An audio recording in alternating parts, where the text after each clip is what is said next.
नमस्कार दोस्तों, स्वागत है आपके अपने YouTube चैनल लीगल इंफॉर्मेशन में। दोस्तों, लीगल इंफॉर्मेशन के इस भाग में आज हम घरेलू हिंसा यानी कि डीवी एक्ट और मेंटेनेंस के संबंध में माननीय दिल्ली हाई कोर्ट के द्वारा दिए गए एक बहुत ही महत्वपूर्ण जजमेंट के बारे में बात करेंगे। दोस्तों, ये जो घरेलू विवाद होते हैं इनमें सबसे बड़ा एंगल मेंटेनेंस का होता है। बाकी सारी चीज़ें को तो हस्बैंड पक्ष झेल भी जाता है। अधिकतर घरेलू विवाद में पति पक्ष पर झूठे आरोप लगाए जाते हैं जो बाद में साबित हो ही जाते हैं कि झूठे हैं। तो इस वजह से पति पक्ष को ज़्यादा दिक्कत नहीं होती, लेकिन जहां हम भरण पोषण या मेंटेनेंस की बात करते हैं तो वहां पर ज़्यादातर केस में मेंटेनेंस लग ही जाता है। तो यह एक एक्स्ट्रा भार हो जाता है और वो मानसिक रूप से भी बहुत प्रभावित करता है और दिमाग में यह चलने लगता है कि जब हमने कुछ किया ही नहीं तो पैसा किस बात का। जब हम उसको रखना चाहते थे, जब हम उसको घर से बाहर निकालना ही नहीं चाहते थे, तो हम पैसा किस बात का दें। लेकिन फिर भी अगर भरण पोषण का आर्डर हो जाता है तो बहुत पीड़ा देता है। व्यक्ति यह सोचने लगता है कि अगर मैंने वास्तव में कुछ गलत किया है तो उसके बदले में मुझे सज़ा हो जाए या जुर्माना लग जाए तो मंजूर होता, लेकिन जहां मैंने कुछ किया ही नहीं वहां ये सबसे बड़ी प्रॉब्लम है। दोस्तों, डीवी एक्ट जो ये खुद में कहता है कि लड़की साबित करेगी कि उसके साथ कुछ ऐसी घटनाएं घटी हैं तभी उसको इस एक्ट के तहत रिलीफ मिलेगी, लेकिन प्रैक्टिकली ऐसा बहुत कम होता है।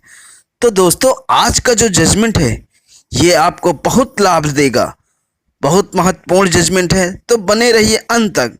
देखते हैं केस के फैक्ट क्या थे और फाइनली दिल्ली हाई कोर्ट के द्वारा फाइनली किस तरह का जजमेंट पारित किया गया। साथियों, इस केस में भी पत्नी की ओर से घरेलू हिंसा का केस दाखिल किया जाता है और इसी के साथ सेक्शन 23 के भी एप्लीकेशन दिया जाता है अंतरिम भरण पोषण के लिए। तो दोस्तों, फैमिली कोर्ट के द्वारा उसको किसी भी तरह की राहत देने से इनकार कर दिया जाता है और उसके भरण पोषण की मांग को खारिज कर दिया जाता है। फैमिली कोर्ट के इस आर्डर के खिलाफ पत्नी के द्वारा सेशन कोर्ट के समक्ष अपील दाखिल की जाती है। अब सेशन कोर्ट सारे मामले को देखता है और यह फैक्ट सामने पाता है कि ये जो पत्नी है ये वेल एजुकेटेड है, खुद कमाने की क्षमता रखती है और बच्चे के जन्म से पहले वो मेट लाइफ इंश्योरेंस कंपनी में असिस्टेंट मैनेजर के पद पर कार्यरत थी और लगभग 50,000 रुपये महीना अर्न कर रही थी और बच्चे के जन्म से कुछ समय पहले ही अपनी मर्जी से जॉब का छोड़ा था। पत्नी ने हालांकि इसका स्पष्टीकरण दिया, लेकिन वो मान्य नहीं हुआ और पत्नी की भरण पोषण की एप्लीकेशन को खारिज कर दिया जाता है। हालांकि बच्चे के लिए 10,000 रुपये मेंटेनेंस मंजूर कर लिया गया। दोस्तों, एक बात और, माननीय सुप्रीम कोर्ट के एक जजमेंट रजनेश वर्सेस नेहा में यह कहा गया है कि अगर पत्नी अपनी इच्छा से जॉब नहीं कर रही है तो वो ऐसे केस में मेंटेनेंस की हकदार नहीं है। तो दोस्तों, पत्नी के द्वारा सेशन कोर्ट के इस आर्डर के खिलाफ माननीय दिल्ली हाई कोर्ट में एक क्रिमिनल अपील दाखिल की जाती है जो इस प्रकार है। प्रीत कौर बनाम Indermeet Juneja CRL revision number 344/2011।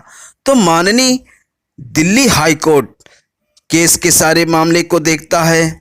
सारे फैक्ट को देखने के बाद यह जजमेंट देता है कि सेशन कोर्ट का निर्णय बिल्कुल सही है और 3.5 साल का जो बच्चा है उसके लिए जो भरण पोषण राशि मंजूर की गई है वह बिल्कुल सही है और पत्नी जो कि अपनी इच्छा से जॉब नहीं कर रही है वो मेंटेनेंस की हकदार नहीं है।